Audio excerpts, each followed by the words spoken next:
Hello everyone, ഇന്ന് നമ്മൾ നോക്കാൻ പോകുന്നത് ഡിസ്പ്ലേസ് എന്ന് പറയുന്ന എഫക്റ്റിനെ കുറിച്ചിട്ടാണ്. ഓൾറെഡി നിങ്ങൾ ആ തമ്പനയിൽ കണ്ടപ്പോൾ തന്നെ നിങ്ങൾക്ക് മനസ്സിലായി കാണും. എന്താണെന്ന് വെച്ച് കഴിഞ്ഞാൽ നമ്മൾ മറ്റൊരു പിക്ചർ ഈ പിക്ചറിലേക്ക് അപ്ലൈ ചെയ്യും. അത് മാത്രമല്ല, ഈ പിക്ചറിൻ്റെ ഷേപ്പിലേക്ക് നമ്മൾ അപ്ലൈ ചെയ്ത പിക്ചർ ഇതിലേക്ക് ബ്ലെൻഡ് ആവുകയും ചെയ്യുന്നു. അതാണ് ഡിസ്പ്ലേസ് എഫക്റ്റ് എന്ന് പറയുന്നത്. അപ്പോൾ നമുക്ക് വീഡിയോ സ്റ്റാർട്ട് ചെയ്യാം. നമ്മളിപ്പോൾ ഈ പിക്ചറിലാണ് ചെയ്യാൻ പോകുന്നത്. ഈ പിക്ചറിൽ അപ്ലൈ ചെയ്യാനുള്ള ഇമേജ് ഞാനിവിടെ അല്ലാതെ ഓപ്പൺ ചെയ്തിട്ടുണ്ട്. ഇതാണ് ആ പിക്ചർ. ഇങ്ങനത്തെ ഒരു പിക്ചർ നിങ്ങൾ നെറ്റിൽ നിന്ന് ഡൗൺലോഡ് ചെയ്തെടുക്കുക. അതിനുശേഷം ഇത് ചെയ്ത് നോക്കുക. ഇതിലാദ്യം ചെയ്യേണ്ടത്, നിങ്ങൾ വിൻഡോയിൽ വരിക. ഇവിടെ ചാനൽ എന്ന് പറയുന്ന ഓപ്ഷൻ ഉണ്ട്, അതേ ക്ലിക്ക് ചെയ്യുക. ഓൾറെഡി ഇതുണ്ട്, ലെയറിന് തൊട്ടടുത്തായിട്ട് ചാനലിൻ്റെ പാനൽ വരുന്നതായിട്ട് കാണാൻ പറ്റും. അതിൽ നമ്മൾ ഓരോ ചാനലിലെ ക്ലിക്ക് ചെയ്യുന്നുണ്ട്. റെഡ്, ഗ്രീന്, ബ്ലൂ 3 ചാനൽ കാണാൻ പറ്റും. ഇത് 3 കൂടെ ഉള്ളതാണ് നമുക്ക് RGB ആയിട്ട് ഇവിടെ വിസിബിൾ ആകുന്നത്. അപ്പോൾ ഇതിൽ നിന്ന് ഏറ്റവും കോൺട്രാസ്റ്റ് ആയിട്ടുള്ള നല്ല കോൺട്രാസ്റ്റ് വരുന്ന ഒരു ചാനൽ നിങ്ങൾ സെലക്ട് ചെയ്യുക. അതിനുശേഷം ഈ ചാനലിൽ റൈറ്റ് ക്ലിക്ക് ചെയ്യുക. ഡ്യൂപ്ലിക്കേറ്റ് ചാനൽ എന്ന് പറയുന്ന ഓപ്ഷൻ കൊടുക്കുക. ഇവിടെ വരുന്ന ഈ ഡയലോഗ് ബോക്സിൽ നിന്നും ഇവിടെ ഡെസ്റ്റിനേഷൻ എന്ന് പറയുന്നൊരു ഓപ്ഷൻ കാണാൻ പറ്റും. അതിൻ്റെ തൊട്ട് താഴെ ഡോക്യുമെൻ്റ് എന്ന് പറയുന്ന ഓപ്ഷൻ ഉണ്ട്. അതിൽ ക്ലിക്ക് ചെയ്ത ശേഷം ന്യൂ എന്ന് പറയുന്ന ഓപ്ഷനെ ക്ലിക്ക് ചെയ്യുക. അപ്പോൾ അതൊരു പുതിയ ആൽഫ ചാനൽ പേജിലേക്ക് വരുന്നതായിട്ട് കാണാൻ പറ്റും. ചാനലിൽ നോക്കിക്കഴിഞ്ഞാൽ കാണാൻ പറ്റും, ഇത് കണ്ടോ, ആ ഒറ്റ ആൽഫ എന്ന് പറഞ്ഞ ചാനൽ മാത്രമേ ഉള്ളൂ. നമ്മൾ ആ മറ്റേ പിക്ചറിൽ നിന്ന് എടുത്ത കോൺട്രാസ്റ്റ് ഉള്ള ഇമേജ് ഒരു പേജായിട്ട് മാറിയിട്ടുണ്ട്. ഇനി ഇതിനെ സേവ് ചെയ്യുക. ഫയലിൽ വരിക, സേവ് ആസ് കൊടുക്കുക. ഫോർമാറ്റ് നിങ്ങൾ ഒരിക്കലും ചേഞ്ച് ചെയ്യരുത്. PSD ആയിട്ട് തന്നെ വേണം ഇത് സേവ് ആക്കാൻ. നിങ്ങൾ നിങ്ങളുടെ ഫോൾഡറിലേക്ക് ഒരു പേര് നൽകി ഇതിനെ സേവ് ചെയ്യുക. ഇതുകൊണ്ട് ഇവിടെ ആൽഫ ചാനൽ എന്ന് വന്നിട്ടുണ്ട്. ഇനി സേവ് കൊടുക്കുക. ഇനി ഫിൽറ്ററിൽ വരിക. ബ്ലറിൻ്റെ അകത്ത് കുറച്ച് ഗേഷ്യൻ ബ്ലർ അപ്ലൈ ചെയ്യുക. ഓക്കെ കൊടുക്കുക. അതുപോലെ തന്നെ ഇതിന് ഇച്ചിരി കോൺട്രാസ്റ്റ് അഡ്ജസ്റ്റ് ചെയ്യണം. ഇമേജിൽ അഡ്ജസ്റ്റ്മെൻറ്റിൽ ബ്രൈറ്റ്നസ് ആൻഡ് കോൺട്രാസ്റ്റ് എന്ന് പറയുന്ന ഓപ്ഷൻ, അല്പം കോൺട്രാസ്റ്റ് കൊടുക്കുക, അല്പം ബ്രൈറ്റ്നസ്സും കൊടുക്കുക. ഓക്കെ കൊടുക്കുക. ഇതൊന്നുകൂടെ സേവ് ചെയ്യുക. ഫയലിൽ വരിക, സേവ് എന്ന് പറയുന്ന ഓപ്ഷൻ ക്ലിക്ക് ചെയ്യുക. ഇപ്പോൾ ഇത് സേവ് ആയിട്ടുണ്ട്. ഇനി പേജ് നമുക്ക് ക്ലോസ് ചെയ്യാം. ഇനി നമ്മുടെ ഒറിജിനൽ ഇമേജ് ആണ് ഈ കാണുന്നത്. ഇവിടെ ചാനലിൽ RGBയെ ക്ലിക്ക് ചെയ്യുക. ഇനി നമ്മൾ നെക്സ്റ്റ് ചെയ്യാൻ പോകുന്നത്, ഇവിടെ ഓൾറെഡി ഓപ്പൺ ചെയ്തിട്ടേക്കുന്ന ആ പടം ഈ ഇമേജിലേക്ക് കൊണ്ടുവരിക. അതിന് മൂവ് ടൂളേ വരിക. അതിനുശേഷം ക്ലിക്ക് ചെയ്ത് ഡ്രാഗ് ചെയ്ത് മറ്റേ പേജിലേക്ക് കൊണ്ടുവരിക. ഈ പേജിൽ വന്ന ശേഷമേ നിങ്ങൾ കൈയെടുക്കാവുള്ളൂ.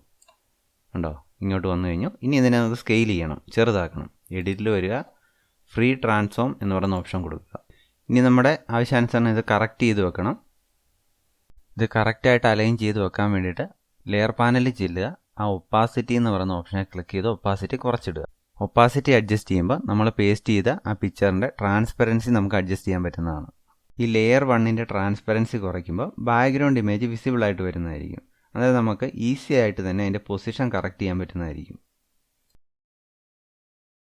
ഞാനിവിടെ പൊസിഷൻ ഇപ്പോൾ കറക്റ്റ് ചെയ്ത് വെച്ചിട്ടുണ്ട്. ഇനി ലെയർ 1ൻ്റെ ട്രാൻസ്പെറൻസി നമ്മൾ കൂട്ടുന്നു.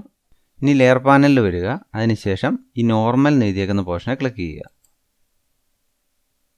ഇതുണ്ടോ, ഇങ്ങനെ ഓരോന്ന് നോക്കുമ്പോഴത്തേക്കും അവിടെ പിക്ചർ നമുക്ക് ചേഞ്ച് കാണാൻ പറ്റുന്നതായിരിക്കും. പഴയ വേർഷനിൽ ഇങ്ങനൊരു ഫെസിലിറ്റി അവർ കൊടുത്തിട്ടില്ല. നമ്മൾ ഓരോ മോഡായിട്ട് ചേഞ്ച് ചെയ്ത് നോക്കണം. ഇവിടെ പുതിയ വേർഷനിൽ ഇത് കണ്ടോ, ഇങ്ങനെ കൊണ്ട് മൂവ് ചെയ്ത് മുകളിൽ വെക്കുമ്പോൾ തന്നെ നമുക്ക് കണ്ടോ ഒരു എഫക്റ്റ് കറക്റ്റായിട്ട് വരുന്നുണ്ട്. ഇപ്പം ഞാൻ ഈ എഫക്റ്റ് കൊടുക്കുന്നു, ഓവർലേ എന്ന് പറയുന്നത്. ഇനി നമുക്ക് ആവശ്യമില്ലാത്ത പോർഷൻ ഡിലീറ്റ് ചെയ്ത് കളയണം. അതിന് ലെയറിൽ വരിക, ലെയർ മാസ്ക് എടുക്കുക. അവിടുന്ന് റിവീൽ ഓൾ എന്ന് പറയുന്ന ഓപ്ഷൻ കൊടുക്കുക. ഇനി നമ്മൾ ബ്രഷ് ടൂളേ വരിക. ആവശ്യാനുസരണം ഒരു ബ്രഷ് സെലക്ട് ചെയ്യുക, അതിൻ്റെ സൈസ് അഡ്ജസ്റ്റ് ചെയ്യുക. ഇവിടെ ഈ ലെയർ മാസ്കിലാണ് നമ്മൾ സെലക്ഷൻ നിൽക്കുന്നതെന്ന് ഉറപ്പ് വരുത്തുക. അതിനുശേഷം ഈ താഴെ കാണുന്ന ഫോർഗ്രൗണ്ട് കളറും ബാക്ക്ഗ്രൗണ്ട് കളറും മുകളിലേക്ക് ബ്ലാക്ക് കളർ കൊണ്ടുവരിക. അതിന് ഈ ടിക്കയിൽ ക്ലിക്ക് ചെയ്താൽ മതി. ഇനി നമ്മളിങ്ങനെ വരയ്ക്കുന്നു, കണ്ടോ. ഇനി പിക്ചർ സൂം ചെയ്തിട്ട ശേഷം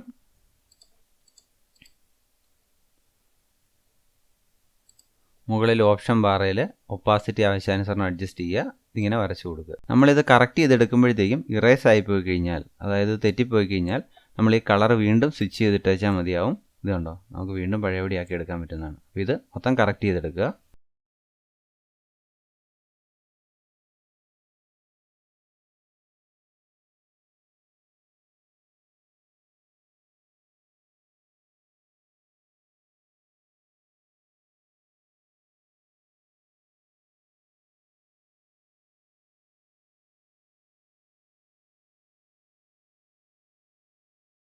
ഇതിപ്പോൾ ഏറെക്കുറെ കറക്റ്റ് ആയിട്ടുണ്ട്. ഇനി നമ്മൾ ഡിസ്പ്ലേസ് എന്ന് പറയുന്ന എഫക്റ്റ് കൊടുക്കാൻ പോവുകയാണ്. അത് കൊടുക്കുമ്പോഴേ ഈ പിക്ചറിൽ വന്ന എഫക്റ്റ് പോലെ നമുക്കിത് തോന്നിക്കത്തുള്ളൂ. ലെയർ പാനലിൽ വന്ന ശേഷം മാസ്കിൽ നിന്ന് മാറ്റി പിക്ചറിലേക്ക് സെലക്ഷൻ ആക്കുക.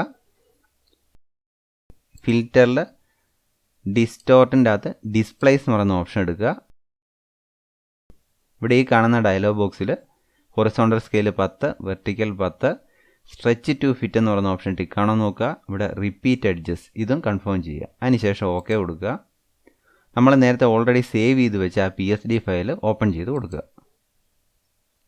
കണ്ടോ, ഇപ്പോൾ പിക്ചറിൽ നോക്കിക്കഴിഞ്ഞാൽ കാണാൻ പറ്റും കറക്റ്റ് ഒറിജിനാലിറ്റി നമുക്ക് തോന്നിക്കുന്നുണ്ട്.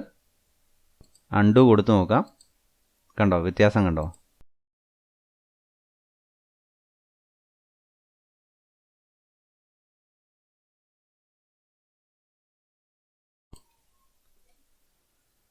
നിങ്ങൾ നല്ലപോലെ പ്രാക്ടീസ് ചെയ്ത് പഠിക്കുക. നിങ്ങളുടെ പിക്ചറുകളിൽ ഇത് അപ്ലൈ ചെയ്ത് നോക്കുക. ഇന്നത്തെ ക്ലാസ് ഞാൻ വൈൻഡപ്പ് ചെയ്യുകയാണ്. നിങ്ങൾ എൻ്റെ ചാനൽ സബ്സ്ക്രൈബ് ചെയ്തിട്ടില്ല എന്നുണ്ടെങ്കിൽ സബ്സ്ക്രൈബ് ചെയ്യുക. ഈ വീഡിയോസ് ഇഷ്ടപ്പെട്ടാൽ കമൻറ്റ് ചെയ്യുക. നിങ്ങൾക്കിത് യൂസ്ഫുൾ ആണെന്ന് തോന്നിയെങ്കിൽ നിങ്ങളുടെ ഫ്രണ്ട്സിനും ഷെയർ ചെയ്യുക. അവരോട് സബ്സ്ക്രൈബ് ചെയ്യാൻ പറയുക. Okay, thank